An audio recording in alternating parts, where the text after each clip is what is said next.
Guys, how you doing? I'm Tobin, this is the Figaro shop. Today I'm going to show you how to set the tappets on your Figaro. Now, if you don't know what tappets are, or somebody's mentioned them to you in the past, they are underneath this lovely red cover on the top of your engine. You've got a number of little fingers, and they are controlling the valves and the amount of fuel and air that goes into the engine. They move up and down and they make a tapping noise, and people call them tappets. Now on the Figaro, it's common, very common, that they fail, and they also need to be checked and reset. If they're not, they can completely destroy the top part of the engine, which is really common. Let's go have a look in the workshop and get underneath that cover and work out how to set them. Guys, here we go. We've got a stripped out car ready to go. Come in and have a look. Obviously on your car, when you do this at home, you'll have an exhaust and stuff in here. We've done it on this car so you can see really easily what's happening. Really the main thing you need to remove is the rubber hose that comes across here to remove your cover on the car at home, but you can just pry that out of position. So you'll start by taking the rocker cover off the top, and then underneath you've got the rockers. So you've got 8 valves and 8 rockers, and for this talk I'll be referencing them as 1, 2, 3, 4, 5, 6, 7 and 8. Now the reason these are called tappets is because when you move them they make the tapping noise, and over time they need to be checked and reset. You check them audibly on an annual service. So this is my colleague Matt. Hello. Matt's going to give us a hand today and show us how it's done. So Matt, do you want to put the engine in position to set the first few tappets? So on the Figaro, we set these in 2 groups. We set valves 1, 2, 3 and 6, and then 4, 5, 7 and 8. So to set the first set, Matt needs to get the engine to top dead center. So Matt, what are you doing there? You're adjusting the crankshaft using a spanner. So yes, you can see there that Matt's using this spanner and he is turning the engine by hand so he can get it to top dead center. And how would you know, Matt, where top dead center is? I think you've got a pulley. Yes.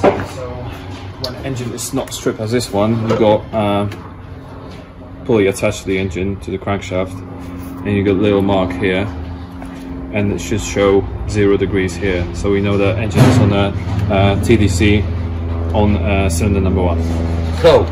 Okay, so just show us on number 1 what you do. So basically you want to adjust these tappets so they've got exactly the right amount of movement. So you can see there Matt's got a feeler gauge. And what size is that? This one is 10 thou, is for the exhaust valve. Okay, so all the exhaust valves are 10 thou. So he just cracks it off, loosens off the tappet, puts the feeler gauge in, and then he'll tighten it down till he's got a decent amount of resistance, but he can just about pull the feeler gauge back out, and then he'll just nip that up using the spanner. So Matt would then go on and set the rest of them. So you've got that nice little bit of tap on that one. He'll set 1, 3 and 6 as well, and then you'll revolve the engine again. So do you want to just show the guys how to do that? So what he's doing here is he's just going to move the engine 360 degrees. And when he does that, you can see here that the camshaft's going to go 180. And what that's then going to leave us with is number 4, number 5, number 7 and number 8 are ready to set. So do you want to just set one of the exhaust ones? Sorry, whichever one you didn't do before. So inlet one. Sorry, yeah. So the inlet, guys, is all this side coming out the inlet manifold. Exhaust are all this side. So all the ones this side, one setting, all the ones this side, the other. So the feeler gauge for inlet ones is 6 thou. Okay, so 6 thou, and then he's going to go through the same process here.